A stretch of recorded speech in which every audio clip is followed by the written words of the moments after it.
ನಮಸ್ತೆ, welcome back to Kavya's vlogs YouTube channel. ಇವತ್ತೇನಪ್ಪ ಅಂದರೆ ಇವತ್ತೊಂದು ರ್ಯಾಂಡಮ್ ಆಗಿ ಒಂದು ಬ್ಲಾಗ್ ಸ್ಟಾರ್ಟ್ ಮಾಡಿದ್ದೀನಿ. ಎಲ್ಲೋ ಆಚೆ ಹೋಗೋಣ ಅಂತ ಹೇಳಿದ್ದಾರೆ, ಅದಕ್ಕೆ ರೆಡಿ ಆಗೋಣ ಅಂತ ರೆಡಿಯಾಗಿ ನಿಮಗೂ ನಾವು ಎಲ್ಲೋಗ್ತಾ ಇದ್ದೀವಿ ಅಂತ ತೋರಿಸ್ತೀನಿ ನಾನು. ಅದಕ್ಕೆ ವೀಕ್ಲಿ ಒನ್ಸ್ ಇನ್ಮೇಲೆ ಆದರೂ ನಾನು ಒಂದು ಲಾಂಗ್ ವಿಡಿಯೋ ಅಪ್ಲೋಡ್ ಮಾಡೋಣ ಅಂತ ಡಿಸೈಡ್ ಆಗಿದ್ದೀನಿ. ಗೊತ್ತಿಲ್ಲ ಅಪ್ಲೋಡ್ ಮಾಡ್ತೀನೋ ಇಲ್ವೋ ಅಂತ. ಅಂದರೆ ನಾನು ಶಾರ್ಟ್ಸಲ್ಲಿ ನಾನು ಅಡುಗೆ ಮಾಡೋದೆಲ್ಲ ತೋರಿಸ್ತೀನಲ್ವ, ಬೇರೆ ಎಲ್ಲ ನಾನು ಶಾರ್ಟ್ಸಲ್ಲೇ ತೋರಿಸ್ತೀನಿ. ಅದಕ್ಕೆ ನಾನು ಲಾಂಗ್ ವಿಡಿಯೋ ಏನು ಮಾಡೋದು ಅಂತ ನನಗೆ ಐಡಿಯಾ ಬರ್ತಾ ಇರಲಿಲ್ಲ. ಅದಕ್ಕೋಸ್ಕರ ಇನ್ಮೇಲೆ ಆದರೂ ವೀಕ್ಲಿ ಒನ್ಸ್ ಏನಾದರೂ ಒಂದು ಲಾಂಗ್ ವಿಡಿಯೋ ಅಪ್ಲೋಡ್ ಮಾಡೋಣ ಅಂತ ಅಂದ್ಕೊಂಡಿದ್ದೀನಿ, ಮಾಡ್ತೀನಿ. ಮತ್ತು ನಾನು ಇವಾಗ ತಾನೇ ಮಗುಗೂ ಊಟ ಎಲ್ಲ ತಿನ್ನಿಸಿದ ತಕ್ಷಣ ಸ್ನಾನ ಮಾಡಿಸ್ಬಾರ್ದಲ್ವಾ, ಅದಕ್ಕೋಸ್ಕರ ಅವ್ನ ಆಟ ಆಡಲಿ ಸ್ವಲ್ಪ ಹೊತ್ತು ಅಂತ ಇಲ್ಲಿ ಮಲಗಿಸಿದ್ದೀನಿ. ಅವ್ನಿಗೆ ಯಾವ ಬಟ್ಟೆ ಹಾಕೋದು ಯಾವ ಬಟ್ಟೆ ಬಿಡೋದು ಅಷ್ಟು ಬಟ್ಟೆ ತರ್ತಾರೆ ಅವರಪ್ಪ. ನನಗೆ ಅವರಪ್ಪ ಬಟ್ಟೆ ತರೋದ್ರಿಂದನೇ ನನಗೂ ಅವ್ರಿಗೂ ತುಂಬ ಜಗಳ ಆಗುತ್ತಪ್ಪ. ಯಾಕಂದರೆ ದಿನ ಅಂದರೆ ಮಗು ದೊಡ್ಡವನು ಆಗ್ತಾ ಇರ್ತಾನಲ್ವ, ಯಾವ ಬಟ್ಟೆ ಹಾಕೋದು ಯಾವ ಬಟ್ಟೆ ಬಿಡೋದು ಅಂತಲೇ ಕನ್ಫ್ಯೂಸ್ ಆಗುತ್ತೆ. ಅದಕ್ಕೋಸ್ಕರ ಎತ್ತಿಟ್ಟಿದ್ದೀನಿ, ಗೊತ್ತಿಲ್ಲ ಯಾವ್ದು ಹಾಕೋದು ಅಂತ. ಆಮೇಲೆ ನಮ್ಮ ಅತ್ತೆ ಅವರು ಏನೋ ಆಚೆ ಹೋಗ್ಬಿಟ್ಟು ಬರ್ತೀವಿ ಅಂತ ಹೋಗಿದ್ದಾರೆ. ಅಷ್ಟರಲ್ಲಿ ನಾವು ರೆಡಿ ಆಗಬೇಕು.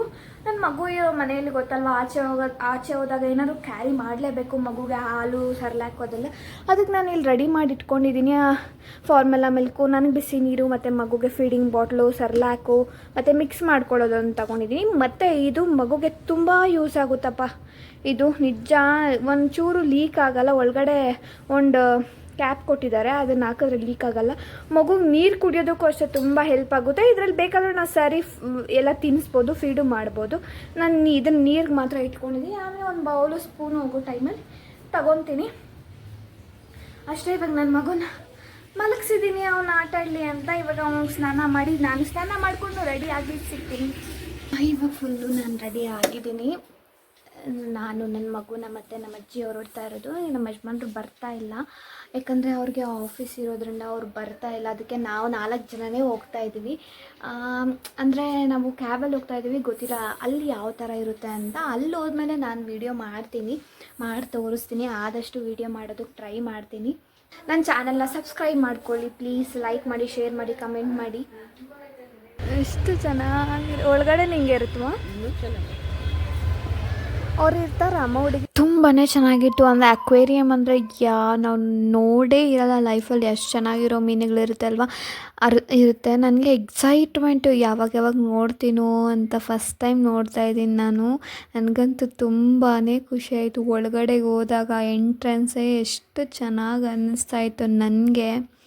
ಆ ಸೆಟಪ್ಪು, ಒಂದಷ್ಟು ಫೋಟೋಸ್ ತೊಗೊಂಡೆ. ನಾನು ನೋಡಿದ ತಕ್ಷಣ ಖುಷಿ ಆಗೋಯ್ತು ನನಗೆ. ಫೋಟೋಸ್ ತೊಗೊಳ್ಳೋಣ. ಎಲ್ಲ ಕಡೆ ಹೋದ್ರೂ ಮೆಮೊರಿ ಇದ್ರೇ ಅಲ್ವಾ ನಮಗೆ. ನಾವು ಯಾವಾಗಲಾದರೂ ಒಂದ್ಸಲ ಆ ಫೋಟೋಸ್ ನೋಡಿದಾಗ ನಮಗೆ ಎಷ್ಟು ಖುಷಿ ಆಗುತ್ತೆ. ಅದಕ್ಕೆ ಪ್ರತಿಯೊಂದು ಜಾಗದಲ್ಲಿ ಹೋದಾಗಲೂ ನಾವು ಏನಾದರೂ ಒಂದು ಮೆಮೊರಿ ಕ್ರಿಯೇಟ್ ಮಾಡಿಕೊಂಡು ಬರಬೇಕು. ಆವಾಗಲೇ ನಮಗೆ ನೆಕ್ಸ್ಟು ನಾವು ಕೈಯಲ್ಲಿ ಆಗದೆ ಇರೋ ಟೈಮಲ್ಲಿ ನಾವು ನೋಡಿಕೊಂಡು ನಮ್ಗೆ ಖುಷಿ ಆಗುತ್ತಲ್ವ. ಅದಕ್ಕೆ ನನಗಂತೂ ತುಂಬಾ ಎಕ್ಸೈಟಾಗಿ ಹೋಗ್ತಾ ಇದ್ದೀನಿ. ಆ ಎಂಟ್ರೆನ್ಸು ಏನಿದೆ ಗೊತ್ತಾ, ತುಂಬಾ ಚೆನ್ನಾಗಿದೆ. ತುಂಬಾ ಚೆನ್ನಾಗಿ ಸೆಟ್ ಮಾಡಿದ್ದಾರೆ. ಮತ್ತು ಅಲ್ಲಿ ಡಿಫ್ರೆಂಟು ಮೀನು ನಾನಂತೂ ನೋಡೇ ಇಲ್ಲ. ಈ ಥರ ಮೀನುಗಳೆಲ್ಲ ಇರುತ್ತಾ ಅಂತ ನನಗೆ ಗೊತ್ತೇ ಇಲ್ಲ. ಆ ಅಕ್ವೇರಿಯಮ್ಗೆ ಹೋದ್ಮೇಲೆ ನನಗೆ ಗೊತ್ತಾಗಿದೆ ಈ ಥರ ಡಿಫ್ರೆಂಟಾಗಿ ಮೀನುಗಳಿರುತ್ತಾ ಅಂತ. ಎಷ್ಟೆಷ್ಟು ವೆರೈಟಿ ಆಗಿದೆಯೋ, ನೀವು ನೋಡ್ಕೊಂಡು ಬನ್ನಿ ಒಂದು ಸಲ.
ವಿಡಿಯೋ ನಾನು ಇಲ್ಲಿಗೆ ಎಂಡ್ ಮಾಡ್ತಾ ಇದ್ದೀನಿ. ಮತ್ತೊಂದು ವಿಡಿಯೋಲಿ ಸಿಗ್ತೀನಿ. ಬಾಯ್ ಬಾಯ್.